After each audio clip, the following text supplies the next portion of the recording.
book and a bev.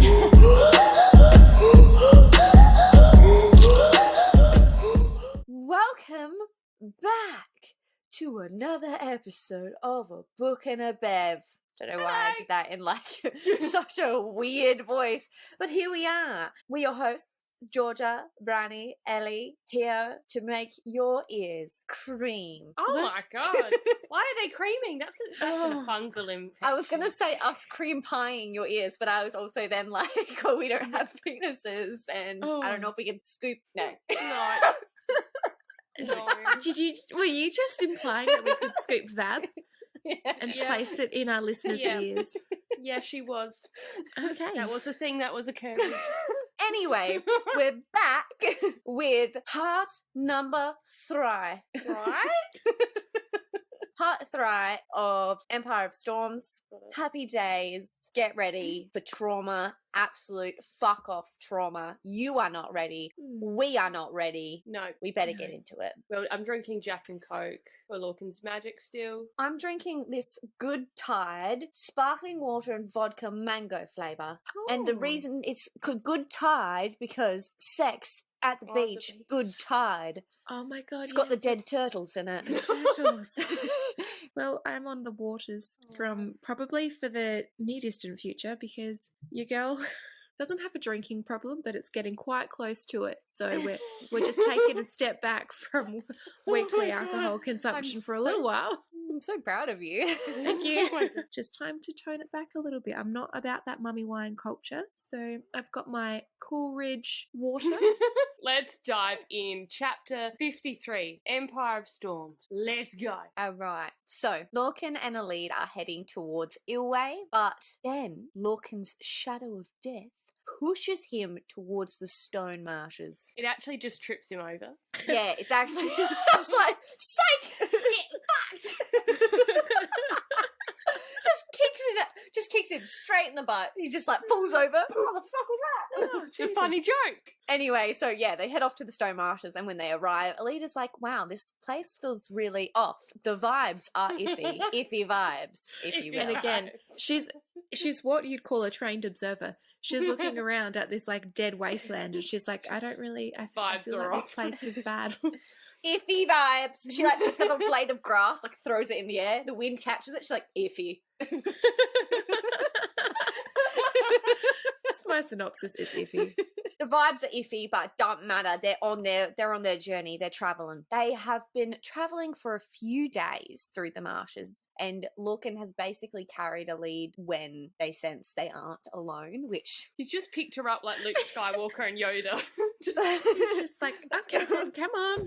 literally, there are like these crazy ass monsters, things just creeping around in the marshes. One night they're like camping out, and she asks about Maeve, and Lorcan is like, I'm in love with her. Which, mate, you really need to look into that. You need some deep therapy time. And Alida's like, I don't think you know what that means.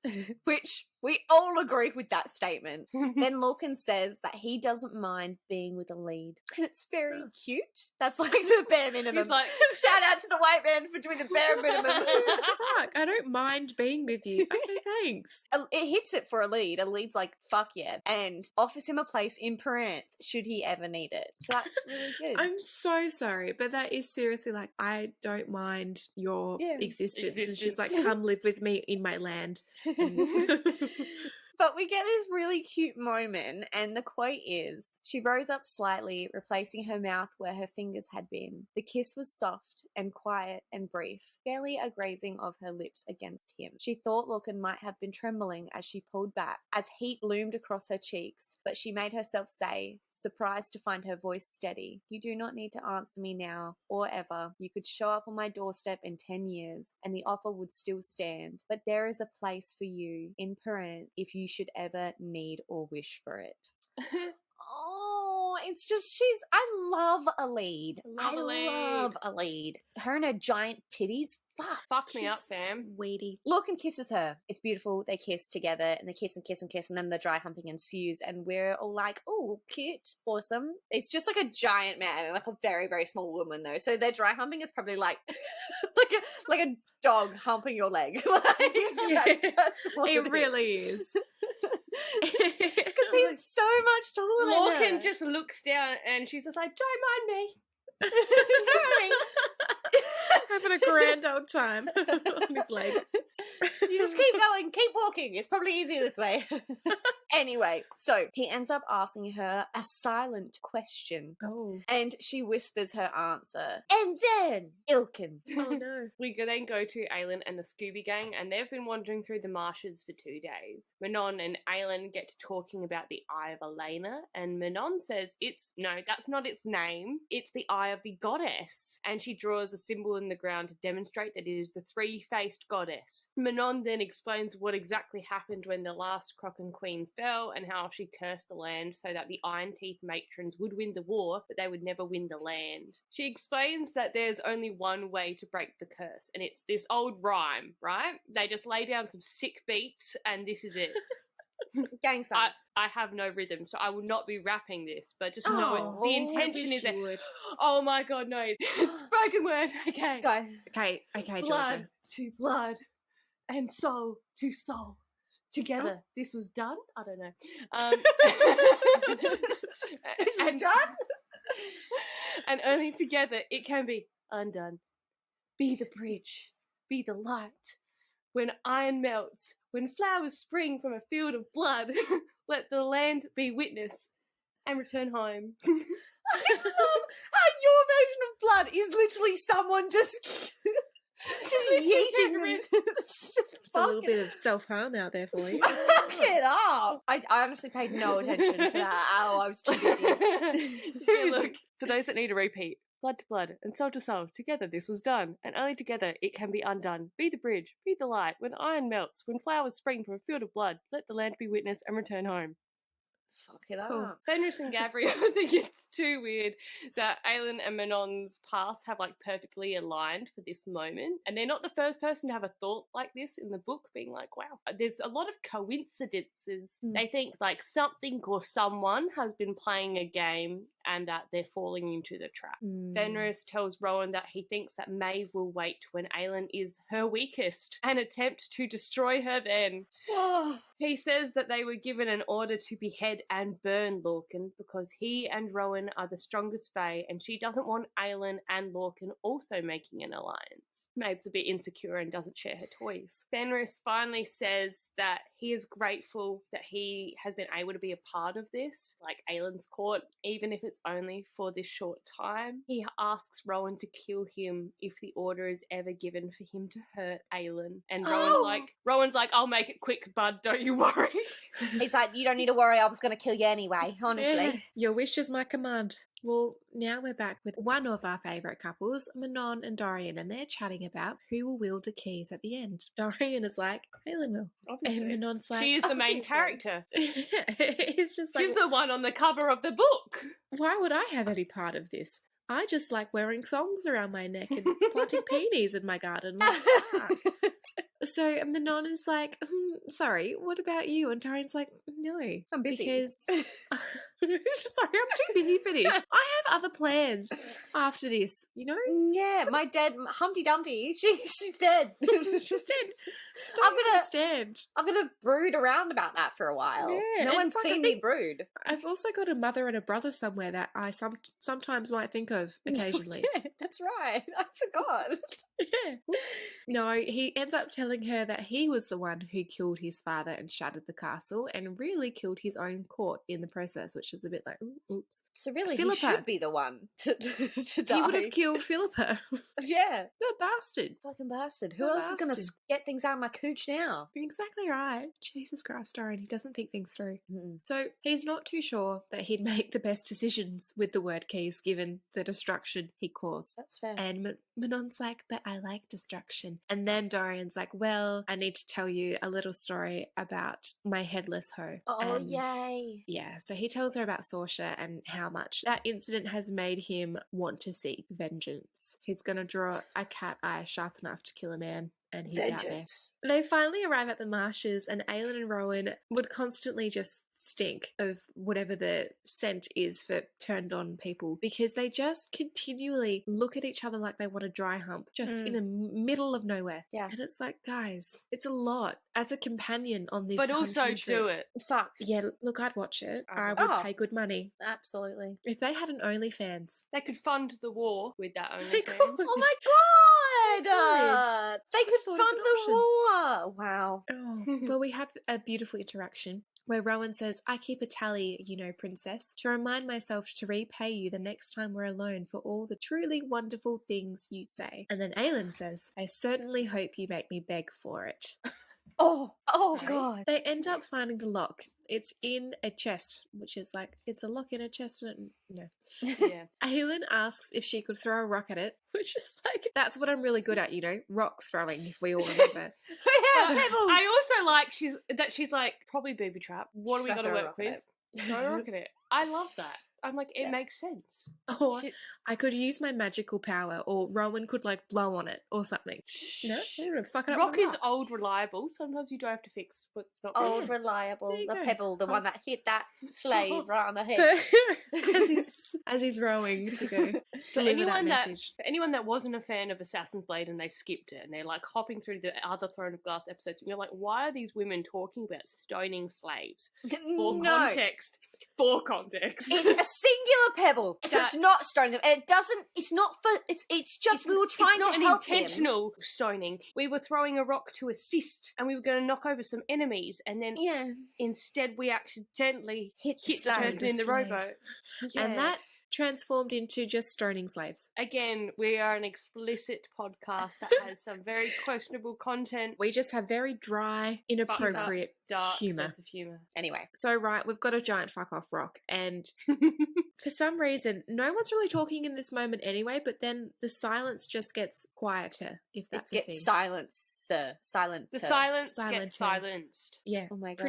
pretty much. And Rowan's like, oh, I'm aware of this silent feeling. I feel Yes. Lorcan vibes. He's like, I'm Vibes are sensing- iffy. Vibes are iffy. And Aelin's like, uh-oh, he's coming for revenge. But Rowan knows that this is his warning signal. He knows. So Rowan scales the tall building. And I don't know why he doesn't just fly. Look, I wish he would scale me like a tall building, but he's also trying to conserve his magic. So Rowan scales the tall building as a man and tells them that an aerial legion of 500 Ilkin scene girls are coming for them with their side fringes and their low-rise jeans and their supre belts. They're just... So Lorcan and Elide are running as fast as they can because But you can't catch me on the gingerbread man. Exactly. There's been Humpty Dumpty, there's a gingerbread man, everything's happening. Lorcan is very, very worried about the key that he knows Aelin's got, but he's more worried about Elide. And we love that. Again, white men doing the bare minimum. Aelin and the Scooby Gang are preparing for the Ilkin attack. Aelin says she's going to use the key. Rowan is like, over my dead fucking body, you little bitch. He's like, babe, you got this. Just use your fire noodles. You're right. Basically 8 of them to 500 Ilkin. Some good So odds. the odds are really good, but they're not going down without a fight, you know? Aelin gets the first shot. She goes out to like the front of the pack and is ready to just let her fire noodles do their twiddly diddly things. And she Twiddly diddly. she like dives down really deep into her power, and we get this quote: "The queen of flame and shadow, the heir of fire, Aelin of the wildfire, Fireheart." Oh, her beautiful little names. We love it. Pain is good. It's so good. Rowan is like, remember who you are, and remember you are mine. So fucking hot. What I'd do to hear that man say that to me. So we go to the other side of whatever field they're on, and Lorcan and Elide are still running. We find out that he slipped the golden ring on her finger this morning. He liked it, so he put a ring on it. The ring that can stop the Valg from possessing you, so that's really nice of him. It's a bit more than the white man doing the bare minimum, but not too much. They finally get to this watery marsh, and Lorcan can see Rowan, Dorian, the whole Scooby gang, and then Aelin just like off to the side on her own.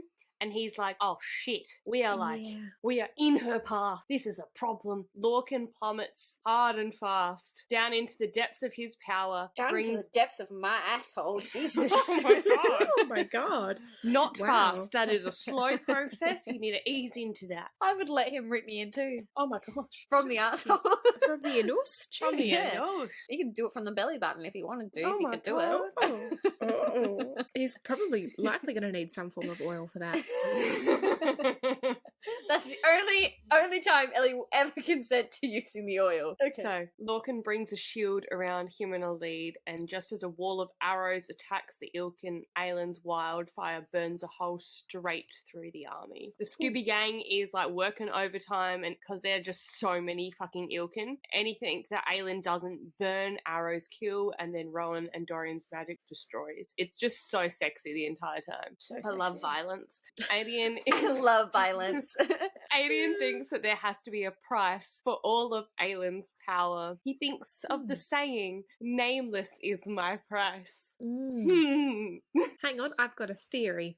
She Mm. cannot Oh, be fuck. nameless. She can't be nameless because she has too many names to be nameless. She's got so many names. She doesn't She's change. actually- in fact, She's actually The got so opposite. many names that they actually are all negative, so they They cancel each cancel other each out. other out. She's Right, got no okay. names. Aelin's firestorm is burning bright when Rowan goes for a casual stroll through it, heading straight for her. Lorcan keeps his shield up through all of this magic. The only thing that's keeping him going is knowing he has to protect Elide. He sees Rowan meet Aelin, and wind, ice, and fire magic wink out. Rowan kisses Aelin, and all that is remaining of her power is a fire crown atop her head, and then a twin of that crown appears around Rowan's head. Lorcan watches them and knows that Aelin's power is unlike anything, and he feels this tug, like he knows it's the same tug that Fenris must feel because we're all just yanking on their dicks. Oh, God! there's got it. 3 of us. We've got one! And we're just... And, like, it's stretched. The reason he feels that tug and thinks Fenris feels it as well because he looks at Fenris, and Fenris is like halfway across the marshes, just like walking to Aelin, staring at her like she's their god. And we've got that whole thing where it's like power calls to power among the Fae. So he's picking up on the vibes, and they are not, in fact, iffy. Elide gets up and stares at them, and she realizes that these 8 people killed an entire legion. Lorcan realizes that Aelin has used her magic, like everything she had, and is vulnerable. Open. He's like to Elide, let's go say hi to your bestie. And he's so focused on getting to Aelin that he doesn't notice that Gabriel and Fenris have disappeared now. Ruh-roh. So Lorcan is walking ahead, and Elide briefly thought that it might look bad if they approached together. So she's like, I'm just going to hang back. And Just gonna hang Lorcan's like, back. wow, I told you that I mildly like your presence around me. And this is how you respond. This is how you So- repay me? Exactly, you little bitch. So he starts walking ahead, and that weird voice that seems to follow Elide around tells her to look and Anise, to is that- see. Open your fucking eyes, bitch. Anise? She says, Yeah, Anise. stop, look, and listen. Stop, look, and listen, baby. Stop, drop, and roll. She does just do that. She stops, she looks, she listens, and she sees a giant cat in the bush. So, And ruh-roh. it's Taking a shit in the just, shrubbery. just locked eyes with her as it's squatted. After he does that, he wipes himself, and then he launches himself for Lorcan. Yeah, she And launches the turd. he grabs the turd with his paw. He's a crap catapulter, as they say. Oh, he A is. crap cat catapulter. What the Oh fuck? no. I don't understand. Okay. Lorcan and Gabriel end up going blows to blows. But not in that way. Or loads to loads. Just so much dick. Nya, nya, nya, nya, nya, nya, nya. Everyone else is just sitting there like, has anyone got some popcorn? Like, this is great They're just content. kind of like, what is going on over there? Yeah, all right then. Elide's like, oh, should I just leave? Or like, I mean, you mildly don't like me, so I guess. She's just got her baps and she's just like, wow! Whacking them all, each in the face. Stop it, you're acting like children. Oh no. Anyway. Okay, they're fighting, and Lorcan does not notice a wolf appear towards his back. Elide does say this, and she launches into a run, which is slowed down given the situation of her ankle. She does end up jumping on Lorcan and she protects his exposed back. And Fenris is too late to stop the bite. He's in momentum. He's airborne. He's airborne, and like there's dicks everywhere. And now there's just this girl with giant tits like running, and he's like, ah. And the tits are actually reaching out for her. So he ends up biting her arm. Ouch. Lorcan freaks out and he's quite mad. It turns out he might like her more than he initially said, which, surprising. He was actually negging her. He was. He's a little gaslighter. He's a gaslighter. Fuck you. So he's like, Elide, look at me. Look at me, please. Look Elide. at me. Look at me. Look at me. And then we get this quote. I wanted to go to Paranth with you. And it's like, oh, you should have told her that, Lorcan. Should vocalise those feelings. You little fucking bitch, Lorcan. He lowers his shield because they're like, just let us take you, Lorcan, in every hole you've got, and we'll heal a lead. Bend Please, over. we just need this. Where's the lube? Because again, they're fighting against the command. Gabriel's going to heal a lead if he lets down his shields, and him and Fenris will, go blows to blows. Fenris can't hold out on the command from Maeve much longer, and he and Lorcan, fight, and then Rowan steps in. And he's like, Lorcan and Elide are under the protection of Aelin Galathynius, and any act against them is an act of war. Which basically means that that's like a little loophole for them to get out of, or not fully get out of the Blood Oath, but to wait until they next see Maeve before they do anything, basically. Yeah, buy some time. Yes. Lorcan runs to Elide, who is now healed thanks to Gabriel, and next minute Aelin is there. And Aelin is like, are you Elide? And when Elide nods, Aelin gets to her knees in front of her and tears are rolling down her face. She tells her what her mother's final words were to Elide before she saved Aelin's life. And shout out to Marion. Not the shopping centre. Not Westfield, far out. They're both crying. It's so fucking beautiful. I love it. And then Manon is there and Elide almost dies of joy. Elide says that she is alive because of Lorcan and Manon, because Aelin takes one look at fucking Lorcan and is like, this fucking stupid bastard. And then she goes into her pocket, gets out that little piece of cloth and the stone from Caltain's arm and explains what Caltain said to her that day. Lorcan is getting all protective of Elide, and he's like, no, she's mine. And Manon is like, fuck off, you giant fucking fuck. I sexually awakened her first. Yeah. They're my titties. Lorcan and Rowan are chatting, and Rowan is thinking about what he felt when he saw Aelin unleash all that power. And we get this quote, queen and lover and friend and more. He hadn't cared that they'd had an audience. He had needed to touch her to reassure himself that she was all right, to feel the woman who could do such great and terrible things and still look at him with that beckoning, vibrant life in her eyes. You make me want to live, Rowan. He wondered if Elide Lorcan had somehow made Lorcan want to do the same. Oh, it's beautiful. It's so beautiful. Dorian is thinking how odd it is that majority of people in their little Scooby-Doo gang are followed by gods. And he's about to be again, coincidences. There's no such things. He is about to be like, that seems very odd. But then they approach the chest. And not Elide's chest. It's actually oh, they all just walk to Elide. Just grab her tits. She pulls apart her tits, and the lock's been there the whole time. Oh, I haven't seen this. Oh, fuck. It's actually just a tattoo of a lock. You're like, oh, you guys were looking for a lock? I've had this here since I was born. Yeah. Is that a coincidence? Born with it. Maybe it's Maybelline. They open the chest, not Elide's chest, but it could be. And there's a mirror inside, a witch mirror. And Manon proceeds to tell them about the weapon that the witches are building for Erewhon and how this mirror isn't for that, but it's for something else. So that's good. Doesn't really make a lot of sense. Thank you for that, Manon. Yep. They're all really drained walking back from the marshes. They're a bit zapped. Energy's low. And they're all also pissed at the minimal messages that are coming through Elena. When they get to their boat, there's just a casual fleet of ships surrounding the boats. And they realise it's Melisandre's fleet. And you're like, oh my God, what is happening? Are they friends? Are they foe? There's a woman leading the soldiers, and Aelin is like, oh my God, let's go say hi. I'm a social butterfly, let's do it. Rowan is like, Aelin, stop. We don't know if they're friends, and Aelin pushes forward until the leader of the group drops her hood, and we get this moment. Aelin knew every detail about her, knew that she was 20 years old now, knew that the medium-length wine-red hair was her real hair colour, knew the red-brown eyes were the only she'd seen in any land, on any adventure, knew the wolf's head on the pommel of the mighty sword at her side was her family's crest. She knew the smattering of freckles, the full laughing mouth, knew the deceptively slim arms that hid rock-hard muscles as she crossed them. That full mouth slanted into a half-grin as Ansel of Briarcliff, Queen of the Waste, drawled, "Who gave you permission to use my name in the pit fights, Aelin?" "I gave myself permission to use your name however I please, Ansel, the day I spared your life instead of ending you like the coward you are." That cocky smile widened. "Hello, bitch," Ansel purred. "Hello, traitor," Aelin purred right back. Surveying the armada spread before them. "Looks like you made it on time after all." Oh my god, I love every moment of it.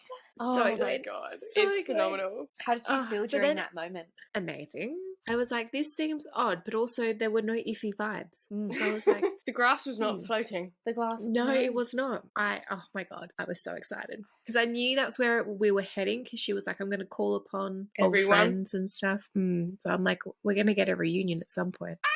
There it is.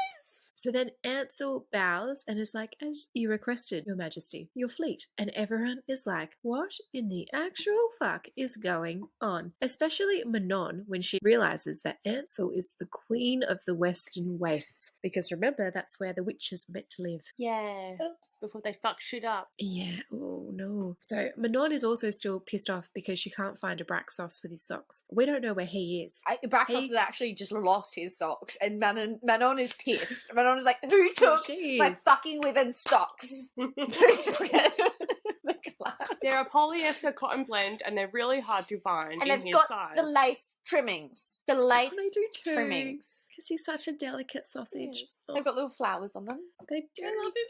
Flowers. Oh my It god. does. So her and Ansel almost have a fight, and it's a whole time. We love it. Everyone is very pissed off at Aelin for not telling them. Rowan, I can imagine, would be quite peeved. So we find out that word got back to Ansel when Aelin had used her name in the fighting pits back in Queen of Shadows, and Ansel picked up what she was putting down and came to help Aelin fuck up the colonizers. Gotta love it. Oh, we gotta fucking love it. A debt owed for a life, but also for a friend. How beautiful.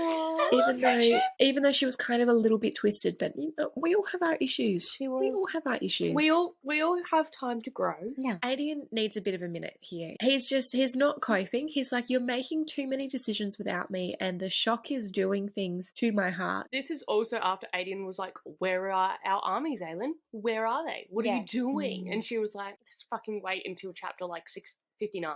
Yeah. Sorry, Aedion, that plot point hasn't been written yet. Fuck. Yes, he's thinking where he'll now have to place the army that Ansel brought. And then Lysandra approaches him.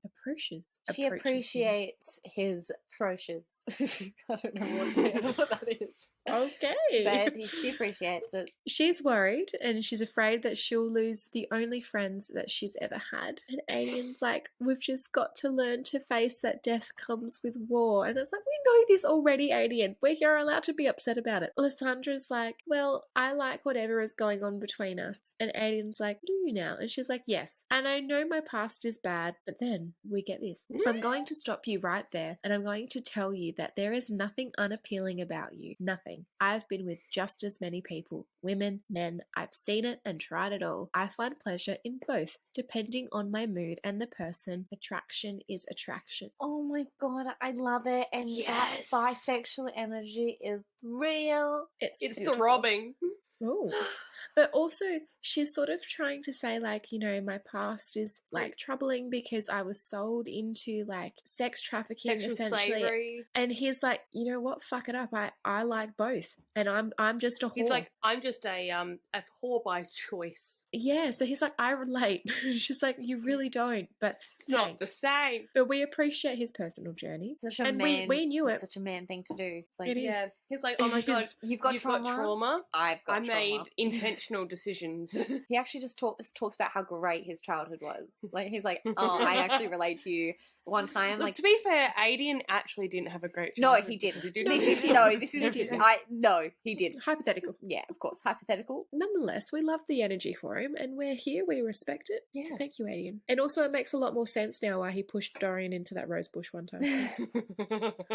Yeah, true. Because he was trying to play hard to get. He was like, Enemies to lovers. Anyway, they decide to start off by asking no demands of each other, and they just ask for honesty, which is just beautiful. I love it. While that conversation is happening, Ansel and Aelin are catching up. Aelin is going to send Ansel north to gather the Crockens, and Manon is not happy about it. Ansel tells Aelin that she was on her way to free her from Endovia when she got word that Aelin had been retrieved by Dorian. And Aelin is shook because that means that Ansel was literally the only person trying to free Aelin. That's just pain, because Wesley was going to, but he died, and then it was just Ansel. Ansel was like, I can do it. Yeah. They find out that Maeve set the fires in Elway and is blaming Aelin for them to undermine her. What a bitch.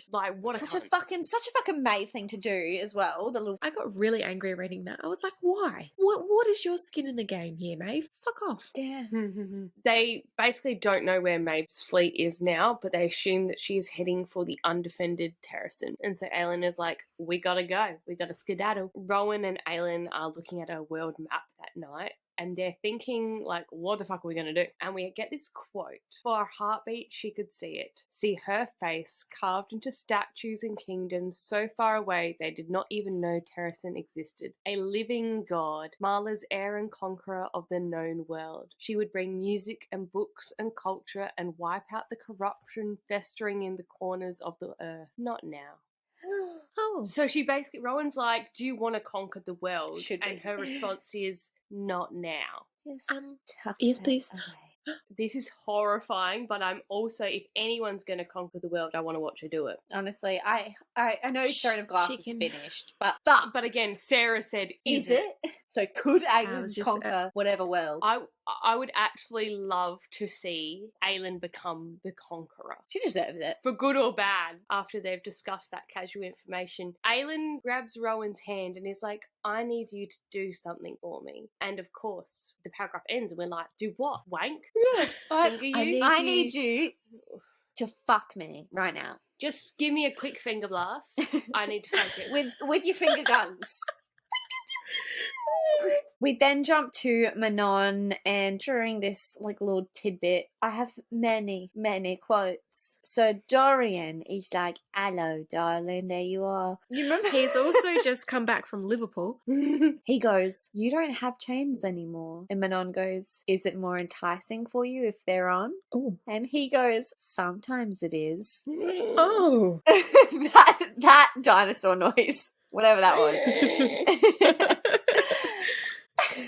And then we go to this. Manon says, will it be you or the Queen against everyone in the end, I wonder? Dorian says, fire against darkness makes for a better story. Manon says, yes, but so would ripping a Demon King to shreds without using your hands. And Dorian She's says, not wrong. I can think of better uses for my hands, invisible and flesh. Oh my god. Dorian. I fucking froth this side of Dorian. He's just come out of And his then we shell. get, I know, he's like, bitch, all I needed was some trauma. All I needed was some Yeah. dicking from Stephen, and we're here. Here we are. Fuck it up. Again, these are just quotes after quotes after quotes, so just bear with me. His mouth was still around the tip of her breast as he again met her eyes, sapphire framed with ebony lashes, and said, I want to taste every inch of you. Oh dear. Oh my god. Oh dear. I didn't realise we had left the beach. I thought we were still on the beach right now. I'm like, why is he sucking her breast into his mouth? Just in There's public. people. There's a lot of people around. He's just like, Manon, whap him out. Whap him out. Whack him Pop out. them out. Let me see them titties. Yes. Next quote. She had never contemplated what it would be like to yield control and not to have it be weakness, but a freedom. Love it. Love it. Oh my So God. fucking hot. And then Dorian says, this was supposed to take the edge off. Manon, and did it? Dorian, no, not even close. Oh, Oh, I love it. I love it. And Manon is like shook. She's never like let a male take control of her like that. We then jump to Elide and Lorcan. Lorcan is like, you choose this? Like us? And she's like, duh. how is this a surprise to you, Lorcan? I know I literally you barely invited you like back her. to my fucking house. I don't just do that to anyone. You can't even herd sheep. What use would you be? I still invited you. Yeah. He is just a He's useless just man. a giant fucking useless man. I mean, he'd look pretty in the corner. He could be like a coat rack. Yes! Look in the coat rack! Anyway, next minute, it's all turned not gravy baby because Maeve's ships come over the horizon. Not good. yikes. Oh no. They receive a message from Maeve's ships. Aelin has until dawn to decide to surrender. That Big seems yikes. big yikes. And they're all chatting. Aelin's like, she had no solution. Dorian remained quiet, though. He often glanced between her and Manon, as if some puzzle were laid before him. He never said what. Oh, dear God. Dorian is smart, he's putting things together, the rest of them are not. Rowan can't bear to live without Aelin, and so he leaves her in the dead of the night, which also is contradictory. He can't live without her, leaves, and flies in hawk form to each of the ships, which are his cousins, his actual cousins. He's got a lot of cousins. He's got so many cousins. And a lot of Aelin them are... included. No, distant, so distant. So distant, it actually isn't real. And he basically goes to each ship and then gives a TED talk. We're not sure what he says, but all their response is that they'll consider his TED talk. His His got talk like is a actually PowerPoint presentation. He's got he's slide like a pointer. animation. Yeah, a pointer as well, and he's like, this Aelin, This is Aelin. Rowan. She is your cousin as well. I'll introduce you to her. At Family. Or she does the Caleb Diesel. from Credence. Mine. Dorian's putting things together, and he's realising that when Aelin was possessed, Diana said, flame and iron together bound, merge into silver to learn what must be found. A mere step is all it shall take. And he realises that Manon is iron. She's got a high iron in her blood count. She is, in fact, not Aelin- anemic. He's not even. Aelin is, though, and she's flame. And he thinks that the mirror is a travel mirror, teleportation type vibes. And they need to go into the mirror to learn how to safely use the keys. Aelin doesn't want to, but she doesn't really have a choice. So Manon and Aelin place their hands on the mirror and poof, they're gone. Poof. I just love that Dorian had this thought just out of the blue. He's like, hang on. Hang Fire on. and iron. Hang Mirror. I've put it all together, guys. It's because he's been too busy. Like, he doesn't do anything else. He's just He's just been wandering sitting around. there being like, no one else is fixating on what that weird woman said. I should probably be the one. Yeah. Yeah, exactly. It's If like the I only need to thing- be somehow useful. Alien punches Dorian in the face. It's awesome. Yeah. He's not okay. He's a bit upset. Rowan's also a bit upset. I'm also a little bit upset. Everyone is just a bit upset with Dorian because, mate, if you're going to make these decisions where you're going to send off two of like the strongest fighters in your pack through a magical mirror, just tell someone else. Yeah. Find a friend. Leave a note. It's not that hard. Anyway, they're still preparing for battle, no matter where Aelin is, and they aren't sure what's happening with Fenris and Gavriel and Lorcan, because remember They're on the Blood Oath. Yes. Yeah, they're with Maeve. They're not on And she- meth. They are on No. the Blood Oath. They're not meth moles. They're not meth moles. They're Maeve moles. Maeve moles. Oh, God. Maeve meth moles. Maeve Oh my meth. god. Maeve's moles. So she hasn't called on their blood oaths yet, so they're like, this is going to be interesting for when that whole dynamic shifts. But we do get some information about how they ran for Mistwood when Rowan had called for aid before Maeve could catch wind of it, which, get the pun, wind, Rowan, winning.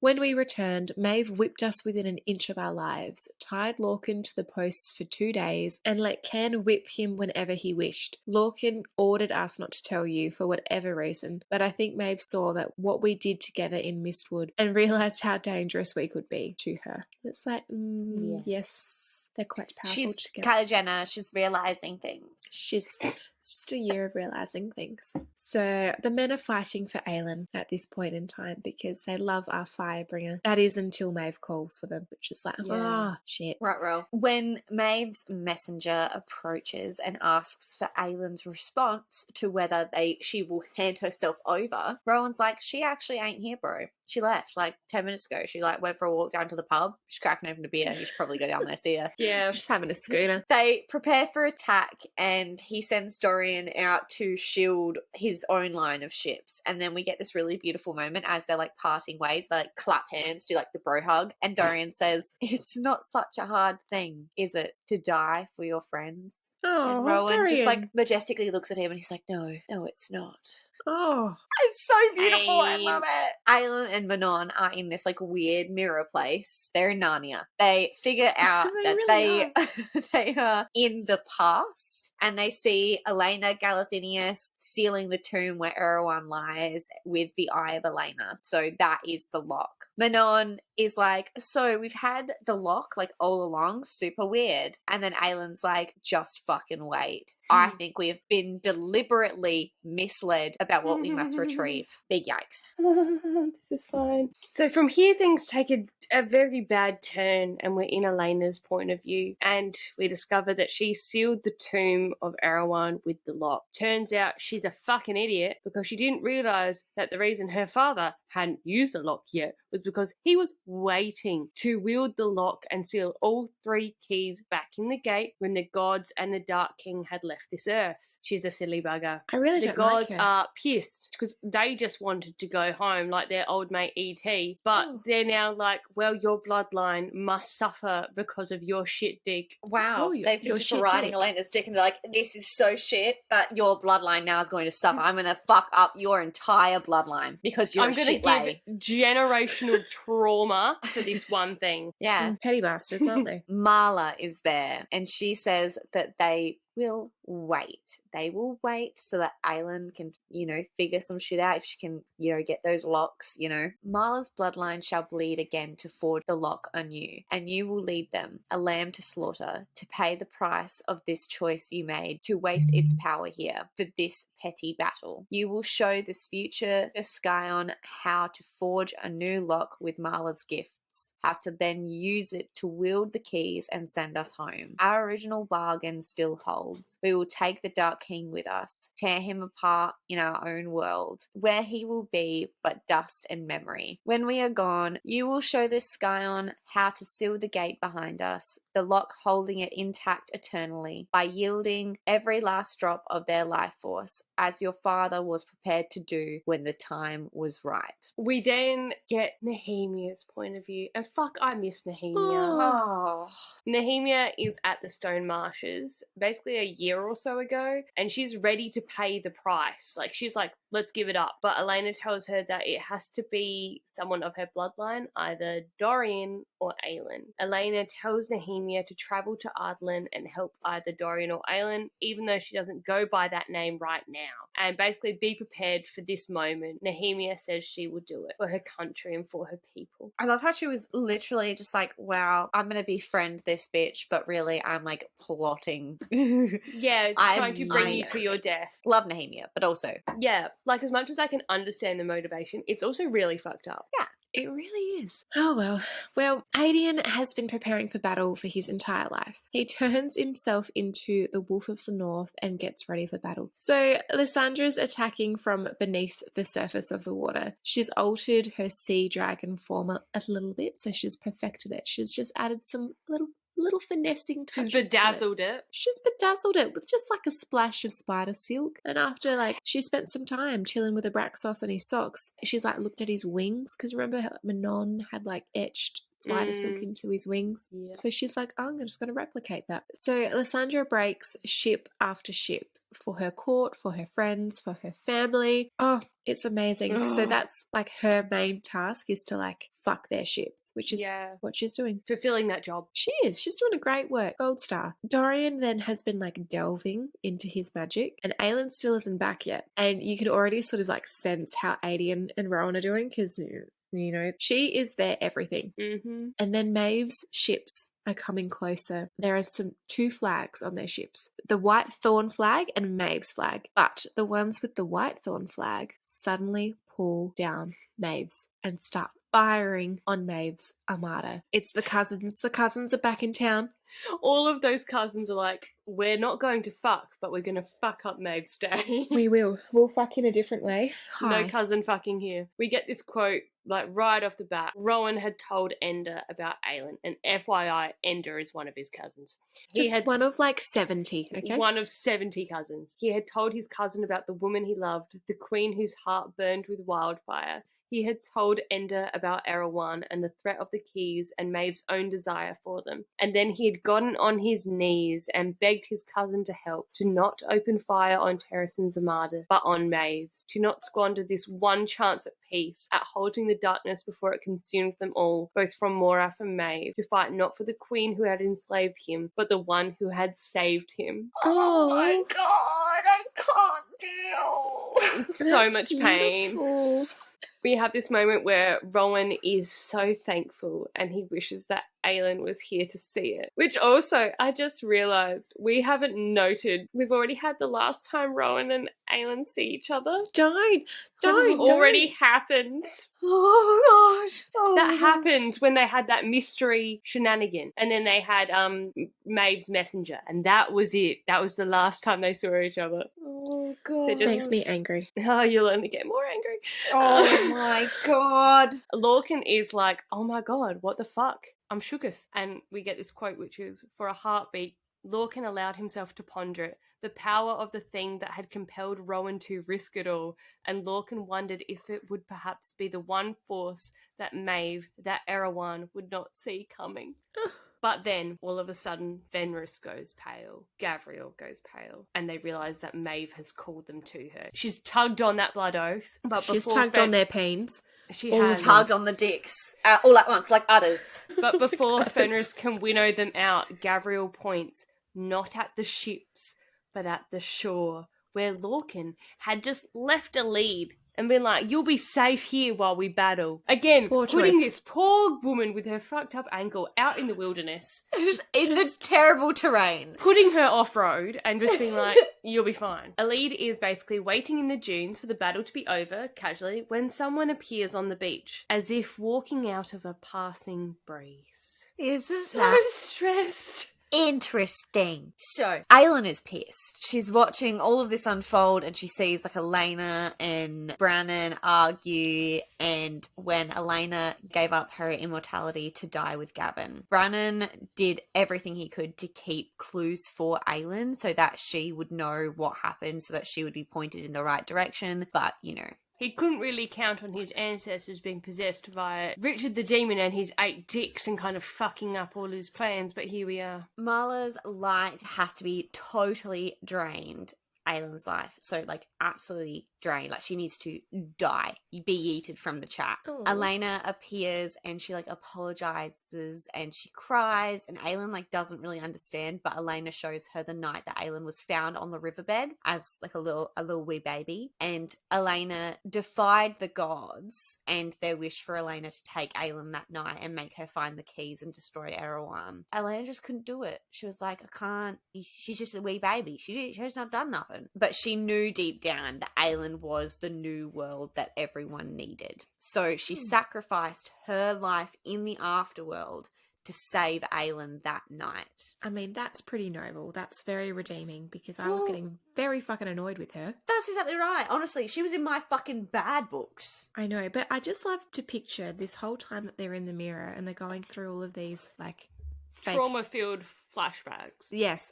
And Manon's just like, why am I these here? people? Who are Yeah, these people? question, hi.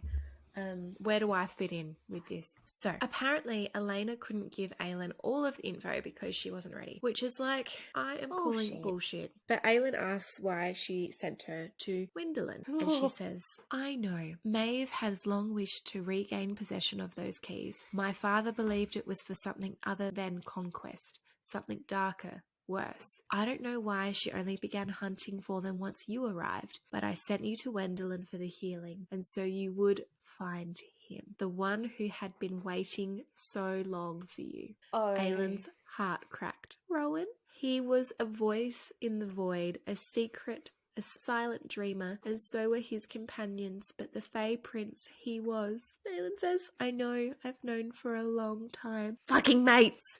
Mates. I tell ya. Screaming, dying, crying, creaming. So, Elena shows Aylin what to do with the keys, the lock, and how to send Vera Wang and all of the gods, who are at this point are just fucking pesky and annoying, back to their hometown. Which, by the way, how did the gods even get here in the first place? Where is here? Because they're not of this dimension. I'm confused. It's super interesting, but also I find it really, really funny. Like, the gods are actually just me when I've been out too late and I really want to go home. I'm going to make it everyone's fucking problem until I'm in bed. Yeah. So we don't really find out how this is going to happen, but just that she knows. And Manon isn't really happy about it, which is like, Sarah, I'd like some more information now, please. I've been on the journey for a long time. I'm sick of surprises. I'd just like something to be spelled out for me.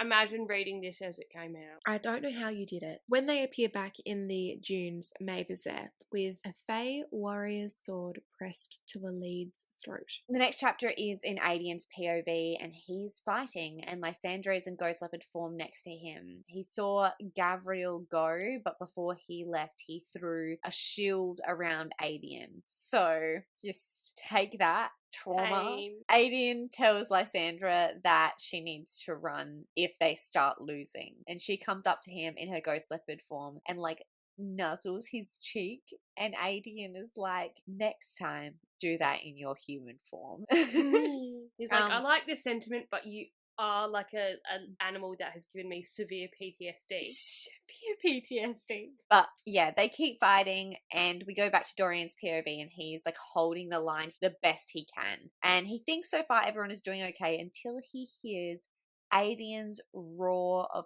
pain. And then another roar. Whose roar? Abraxos with his socks! And Our little 13. buddy. Well, or it's actually 12 because Manon is fighting with Aylin and stuff. So Astrid, literally, she just takes a tumble, like a dive, off of her wyvern and drops down onto Adian's ship. And she's like, hello, my name is Astrid and I am at your service today. Where is Manon?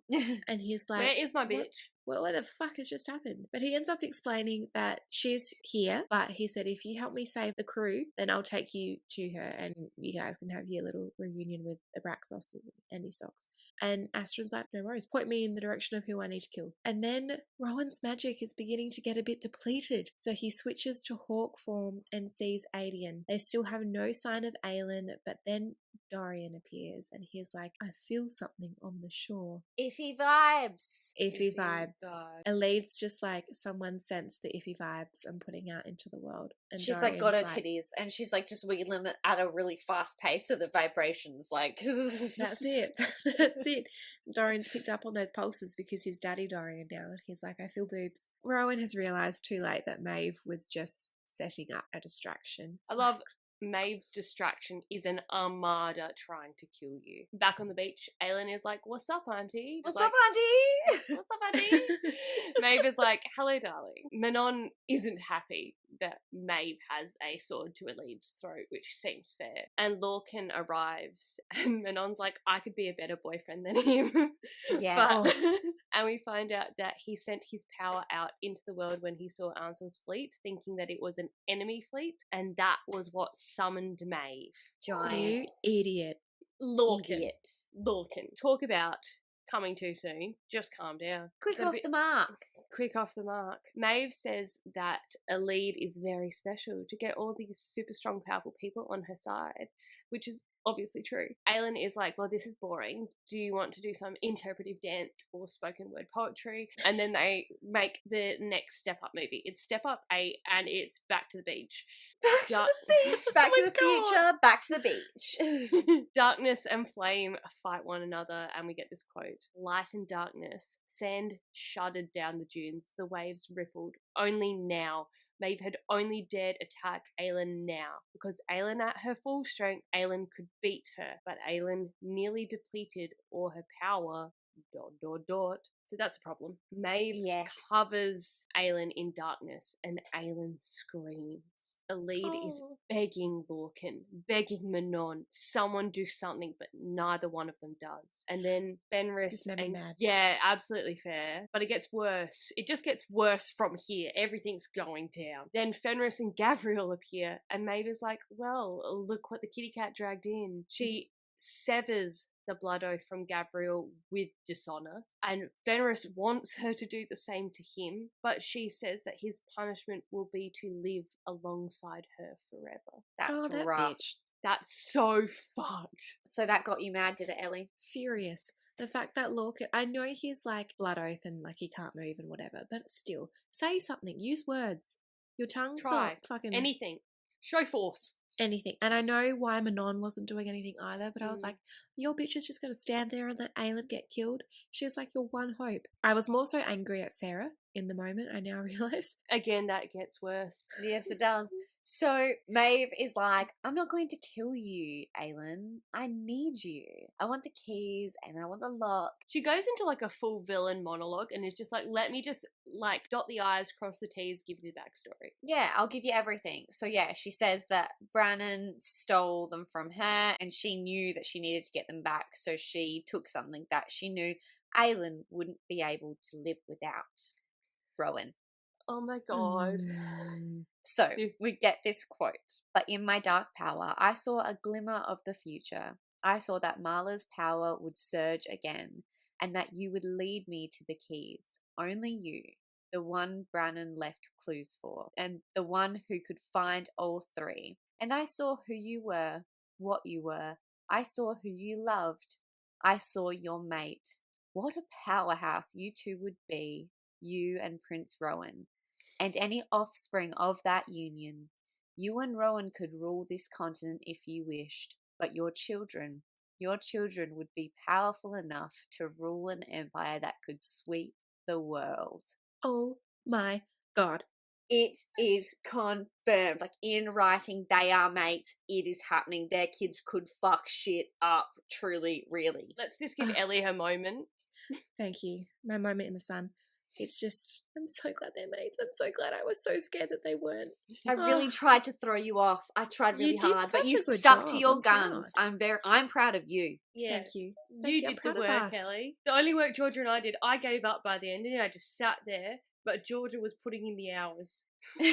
I was literally like, I'm going to die on this hill. I am quite comfortable up You know what's here with really them funny? together forever. I was re-listening to some of our other episodes, and then I was listening to Out of Midnight, and you're literally, will die on this hill. How can they not be together forever? About her and Kale. Wait, hear me out. The You song went on the Midnight journey. Rain. Midnight Rains. We're doing a music reference right now. Oh, fuck. Right here, right now. Midnight Rain, Taylor Swift. It's her and Kale. It's her and Kale. It's perfectly her and Kale. Yeah, it is. It is. Mm-hmm. He was sunshine, I was midnight rain. He wanted a bride, I was making my own name. He wanted to be comfortable, I wanted that He stayed the pain. same. Absolutely. Okay, anyway, that's all I'll say. Oh, it is my turn, so I will say more. You will say more. So, Fenris cannot believe it. Kitty Cat Gavriel is on the floor, like, dying because of the blood oath being severed, and I'm just like, calm your farm, sir. I'm just This is good assuming it's news. like a big kick to the dicks. It must be. But then Rowan was sort of like, he was fine. No, because Afterwards. his His wasn't. was with honour. Yes. So Oh, this I has basically see. been like torn out of his chest. Getting a wax on your nipple. Right. Okay, I can feel the pain for that, yeah, But sure. it's both nipples and on the shaft of your dick. Oh, simultaneously. All at once. You don't have time to recover between each one. So, Maeve confirms she made Rowan fall in love with Lyria. She faked their bond, and then she killed her, and I fucking knew it. Honestly though, how fucked up does someone have to So be bad. like, I'm going to make you fall in love with this woman, and So then that you will bind yourself to me in your trauma. so I can Yeah, kill and- her, and then you can be my slave forever. Yeah, look, she's got some issues. She's No one's fucked. going to debate that. So, Aelin promises, she's like, you know what, that's an offence, punishable by death. And Fenris is trying to fight Maeve's hold as much as he can. He's begging Maeve to let Aelin go, begging her. So obviously they can speak. Lorcan's just chosen not to in this moment. He literally is no more than a coat rack in this moment. Elides stopped humping his leg and she's actually quite ashamed of herself. Yeah, she's like, God, my actions, far out. We learn that Marla's bloodline runs true and that Rowan and Aelin could have had centuries together because she held the Fae's immortality too. I'm in That so bitch. much pain. Don't dangle the carrot in front of me and then just take it away. I'm in so much physical pain. I swear to God, if I don't get a So happy much ending, pain. if I don't get a happy ending, I will rage. I will write a letter. I will write a motherfucking letter. You're going to be getting your pen ready. Ellie's now just traumatized, so we'll give her some time to recover. Maeve brings Cairns, the city in Queensland, out. So the choice is yours, Aelin. Come with me willingly, or Cairns here is going to whip you and we'll bring a lead too. Maeve basically orders Lorcan and Benris to stand there and do nothing. And Lorcan says to Maeve to take the queen and leave a lead. He's like, fuck that bitch. I need her and her baps. Not this one, the other one. Aelin says that she gave Manon a task, and we're unsure of what, but we presume that it is to protect Elide. And it is at this stage that things go from awful to awfuler, and Aelin nods to Maeve, and she surrenders. Maeve tells Lorcan to let Elide go, and Elide runs to Aelin. Aelin tells Elide these things, and get ready for this quote. Bonnets are on. The quote we get is, Tell the others that I am sorry. Tell Lysandra to remember her promise and that I will never stop being grateful. Tell Adrian, tell him it is not his fault, in that I wish he'd been able to take the oath, but Terrason will look to him now and the lines must not break. And tell Rowan that I am sorry I lied, but tell him it was all borrowed time anyway. Even before today, I knew it was all just borrowed time. I still wish we had more of it. Tell him he has to fight. He must save Terrason and remember the vows he made to me. And tell him thank you for walking that dark path with me back to the light. I would just like to say fuck you, Sarah, for putting that in writing. As she is telling Elide these things, Maeve's Fae warriors are hefting a giant iron box towards the beach. Inside are chains and an iron mask. None of this sounds like a good time. Why are we doing this? No. Not good. It's not Little kinky, gravy, Manon- baby. It's not kinky. It's not kinky. In fact, it's illegal, Maeve. What you're doing is wrong. So Manon is like, okay, Elide, we need to go. We need to get the fuck out. And Elide starts fighting, but Manon knocks her out. So she throws her over her shoulder and turns around, looks at Aelin and says, good luck. And then off she trots. And in this moment, I was like, that's a bit rough, Manon. Like, I know you guys were fighting and all, but You just went on like a spirit quest into a mirror. Like, I know. surely there's more. Maeve is like, okay, time for some pain. And she tells Carns to whip Aelin 10 times, and that Aelin needs to count. She makes Aelin take off her shirt, and Aelin leaves it in the sand as she is hauled to her feet and is whipped. Remember how we're making those jokes about chains and whips excite me? They no longer do. They no longer do. Aelin refuses to count, so she is whipped over and over and over and over until she screams as one of the whips was right over another one, like literally on her bone. Not a fun time. And that beautiful tattoo would have been ruined. All Absolutely. of that work. Yeah, it's gone. She still refuses to count, but Rowan is on his way, so the guts to go. Maeve clamps the iron mask over Aelin's face and puts her in the box.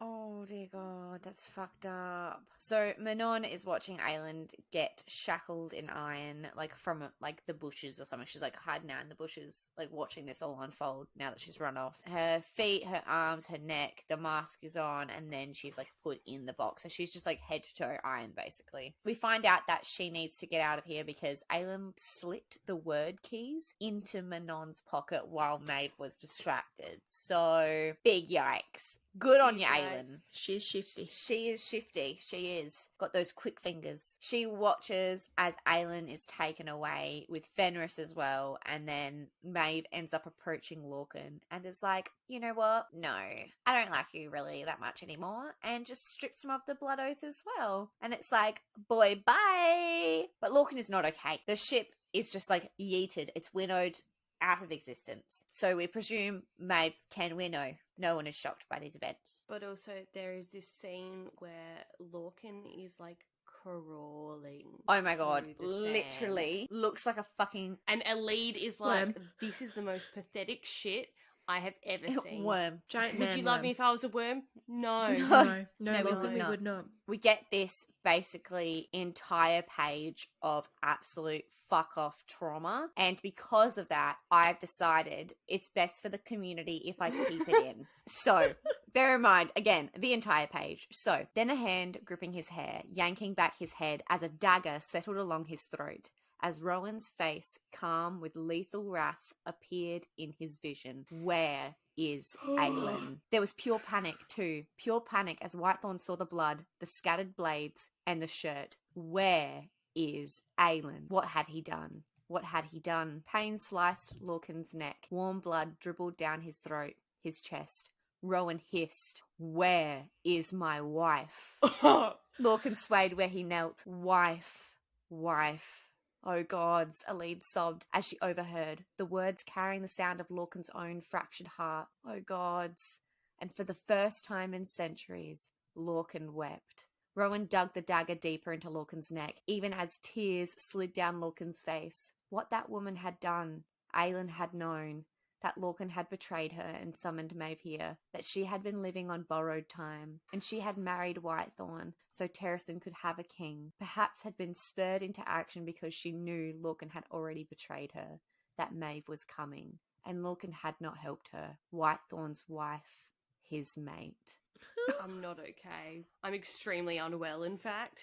I am There's so something- unwell, it actually is causing me duress. There is something about the word wife. Wife. Yeah. I don't know what. I don't know what it is. It's just Does something different. So we find out that Lysandra knew. Like, Aelin had been theorizing, and obviously she told her bestie. Obviously. Aelin was going to sacrifice herself for this cause and had married Rowan so that he would be king of Terrasen. Lysandra would wear Aelin's skin forever, but would bear Adian's children, not Rowan's. So no one would question that the Ash River line was continuing. Oh, Huge big yikes. Adian is obviously pissed, which is very fair, because if the tables were turned, I would be right ropeable. Right, ropeable. Elide goes to Lorcan and tells him to go fuck himself. Thank God. ooh. Because she won't be. She will not be fucking him. And Adian does the same thing. He's like, I might be bi, but I'm not that bi. The 13 are with Manon, and they understand that she is a Crocken queen, and they still plan on standing by her. And Manon gives a great TED talk as well. It's just going around at the moment. And she says, I'm going to find the Crockens, and I'm going to raise an army with them for Aelin Galathinius and her people, and for ours. Manon apologizes to everyone and says that she couldn't stop Maeve because Aelin gave her the keys. And so she then gives the keys to Dorian and is like, you're Marla's bloodline, so in case Aelin dies, I guess it's up to you. Hey, good luck. You're our last chance, Dorian. Anyway, Rowan is not doing okay. He's just Not he's a very not. baby. He's not. We learned that they were married with just Adian and Lysandra as witnesses 2 days ago, and they were married by the captain of the ship, which I'm also a bit salty at because we still haven't had an SJM wedding yet. We have didn't not. get to see Feyre and Rhys. We didn't get to see Nesta and Cassian. I'm Spoiler alert. so angry. I'd prefer that over the children. Like, just Yes. give me... Yeah, Give fuck me, the like, a babies. good- Fuck wedding. them babies. Okay, we have a quote. His fire heart, his equal, his friend, his lover, his wife, his mate. Oh, she is Oh my all of those God. things. and more, and she's gone. And then this. He would not accept that he had found her and she had found him, and they had survived each sorrow and pain and despair together, only to be cleaved apart. He would not accept the fate that had been dealt to her, would not accept that her life was the asking price for saving this world. He's just refusing to give up, and he sends a message down the mating bond, which is, fight it, fight her, I'm coming for you. Even if it takes me 1,000 years, I will find you, I will find you, I will find you. And I'm not doing okay anymore. I'm just not. Yeah, at this stage we're all hysterically stopping, but we don't have time for that because next min, new ships arrive, and it's Galen, Ash River. And then next min, it's Ilias, son of the Mute Master and the leader of the Silent Assassins. Screaming. All these allies popping up, and Lysandra pops out in Aylin's skin. Creepy. Yeah, and like she's really honed her art of the imitation, and Adian is fuming, but they know it needs to be done. Lysandra sends Rowan to retrieve something important before he comes north with them to Terrasen. And he knows it's to get Aelin. Imagine if it's not, though. She's like, I am Aelin now, and I don't like you. So There is no Aelin, I am Aelin. Aiden is basically staying with Lysandra, while Rowan, Elide, Lorcan and Gabriel are going to find Aelin. And the witches and Dorian are basically going to find all the Crocans and raise a witch army. I'm not ready for this fucking trauma. Are you guys? No. Everyone put your bonnets on. It's Someone's time. coming back. It's time. The end of the book. Here we go. This is a fucking gut wrencher. Get ready. Rowan brought the shirt to his face and breathed in her scent. Felt something stir in him. Felt the bond flicker. He let the shirt drop. Let the wind carry it far out to sea, far away from this blood-drenched place that reeked of pain. I will find you. Rowan shifted and soared high on a fast, wicked wind of his own making, the glimmering sea sprawling to his right, the marshes a green and grey tangle to his left. Chaining the wind to him, swiftly catching up with his companions now flying down the coast. He committed her scent to memory, committed that flicker in the bond to memory. That flicker he could have sworn he felt in answer, like the fluttering heart of an ember. Unleashing a cry that set the world trembling, Prince Rowan Whitethorn Galathinius, consort of the Queen of Terrasen, began the hunt to find his wife. That is the fucking line. Like, Prince Rowan Whitethorn Galathinius, consort of the Queen of Terrasen, began the hunt to find his wife. Like, that line. That's it. We made it. We're in shambles, but, you know, here we are. We're falling apart at the seams. And I think we all know that at this point, the only thing that's going to put us back together is Taylor Swift. Oh, thank God. Absolutely. Thank fucking God. We're going back to the OG days of A Book to Bev with a Taylor Swift reference bonanza. So we have Wildest Dreams. Please enjoy this. He's so tall, handsome as hell, he's so bad, but he does it so well. Well, hello there, Roro. Roro! Hello, Roro. Also, you see me in hindsight tangled up with you all night, burning it down. Because fire. Okay, yes. Cardigan, you drew scars all around my stars to begin with. Love it. She's got lots Yep. of scars. Because he's probably put some Stars. stars in that back tattoo of hers. Likely has. And when you are young, they assume you know nothing, which, Darrow, hello, fuck you. But I knew you'd linger like a tattoo kiss. I knew you'd haunt all of my what ifs. The smell of smoke would hang around this long. Because I knew everything when I was young, because she has. She's just so clever. Well, look, we're going to jump into fan art now. And when I say we've got a lot, we've got a lot. To begin with, by Rachel Hank 27. It I is love of it. Manon with her blue blood, like on wind cleaver. Her like hair like glistening, like the blood dripping down her lip, down her nose. Oh, it's just so fucking good. It's so so fucking hot. good. And we've also got a bunch of art actually by Mickey_art.books. Now she has done just the hands on the beach. And then there's also one of Dorian and Manon as well with the phantom hands. Love it. Love it. And by Cebanart. I still can't know how to pronounce it, but it's fine. You know who it is because she's in every single episode. Every single episode. And this is So hot. Manon and Dorian. Getting a little bit steamy. I really love that Manon's got the new Honey Birdette set. She really Literally. does. Fuck it up. She looks hot. And those phantom hands. Sheesh. Anyway, yes, those three. Love it. We then dive into my fan art suggestions, and we start off with Dianadworak, which is Aelin at the temple of Gavin Brannan, whatever the fuck his name is, with Lysandra in her ghost leopard form, where she's just like turning people to ash. You know, that's fun. We've then got Madscofield.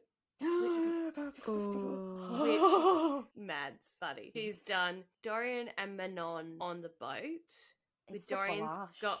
It's the blush with her blue blood, because a lot of Manon fan art forget that she has blue blood, so she would not have a pink blush, but she's got it. And also Dorian just has this really interesting tan line around his neck. That's just a really beautiful touch. So then we've got Mellendraws, and she's done the scene where Dorian dives into the ocean to pull Manon out when she falls off of a Abraxos. We've then got Giannyfili, and she's done a Lorcan and a lead in their little circus get-up, and Lorcan is helping her ankle because it is fucked up. We've then got Sallteas, which is Aelin and Rowan just chilling in the ocean, and it's a bit like anime style. I love it. It's definitely post-sex. There's post-sex here. We've got two by Castle in the Sky. So the Aelin and Rowan one as well, it actually moves when you look at it on Instagram. It's like an animation with little sparks rolling down. But to me, that is... I know it's not fully Empire of Storms accurate, but it's... To me, that's the scene where she's just killed all the Ilkin and he walks up and they have to yeah, I wish that she did it more like bloody and like, you know, like, or like a little bit more gritty, you know. Yeah. But I still love it. Like, it's so... Yeah. It's so realistic. It looks so cool. The other one by Castle in the Sky, which if you swipe to, is the moment when Lorcan shields a lead. Where's that fucked up ankle? It's hiding in the water. I wanted to see some gruesome fucking shit. Where's the ankle? Where's the tits? Well, she's got her back to the camera. It's kind of hard to figure that out, but you can see the outline of them. We've then got... It's not a finished piece by Dominquewesson, but it deserves a mention. Dominquewesson did a sketch of Aelin and Rowan making out, and you can see their tongues touching. Oh my god, it's so hard. Tongue action. Far out. Okay, hello. The other two that I'm adding in is just a general shout out to... I don't know how you say it, but it's spelled MEABHUSD. Granted, their Instagram doesn't have the art that I'm referencing on it. They've done it as a commission, and then it's just out in the world. But they've done a bunch of these characters throughout various scenes, but in particular I want to shout out to Lorcan carrying a lead over his shoulder. And there you see her fucked up ankle. You see her ankle. You do. And then Aelin and Rowan in the ocean, post-fuck. And that is the giant amount of fan art that we have put together for Empire of Storms. Fuck it up. You think that's a lot? Wait till you get to Kingdom of Ash. I'm not even sorry about what's going to happen. God, and they're going to be absolutely fucked. I hope you're ready. They're going to be fucked. Yeah, so that's Empire of Storms done. That's fun. Glad we all cried together. Fuck. Love that. Our group therapy bill is going to be cheaper than our individual therapy bills, so I'm happy for us. Yeah. Next week, we are coming to you with part 1 of Tower of Dawn. It's already come about so quick. Oh my god. We're so close. We're so close. We're 2 books away from the end. Oh my god. I'm scared. We are unsure if we will do Tower of Dawn in 2 parts or 3 parts. It depends on how fucked our notes are. But yeah. Then after that, we're on to Kingdom of Ash. And that, you're going to be lucky if you even get it in 3 at this point. It's going to be fucked. Yeah. It might be 6. 8, even. 10. A whole, like, we've done, like, what? This is episode 40 of... Yeah, episode 40 came out today, and that was part 1 of Empire of Storms. We'll just do another 40 on just Kingdom of Ash. Just Kingdom of Ash. Yes. Well, thank you all for persevering and getting to the end of this book. Episode 3. We hope you enjoy the ride. We've had music, we've had very bizarre references, but we've made it out. We've made it out the other end. There was a flaming flamingo. There's been a Haviana thong. There's been spoken word poetry. Yeah, same. Yeah. In the meantime, find us on YouTube, Instagram, TikTok, and go through the back catalogue. Get your ears wet with some more of our and also just give us patience with our first couple of episodes. Yeah, they're not great. They're not. We will revisit Akatar. Yeah, we definitely will. After Crescent City, because my whole thing is I would like to get through this. I'd like to do a few little bits. I'd like to get into Crescent City because once I feel like we've got all of the SJMs finished, Could have a SJM universe. we'll just have a huge, like, sit down, go through all the theories for everything. Yes. Because there's, like, little drips and drabs of, like, each of the series, and you're like, could this be more? Okay, we're doing that. We're going to see you next week, same time-ish, as usual. Have a great week. Love you and leave you. Yeah. If you get sad, think back to the beach scene and the dying turtles. But not the end beach scene with Aylin's blood. Oh, that beach scene. Oh, okay. Oh, no. Trauma. Okay, on that note, bye, everyone. Bye!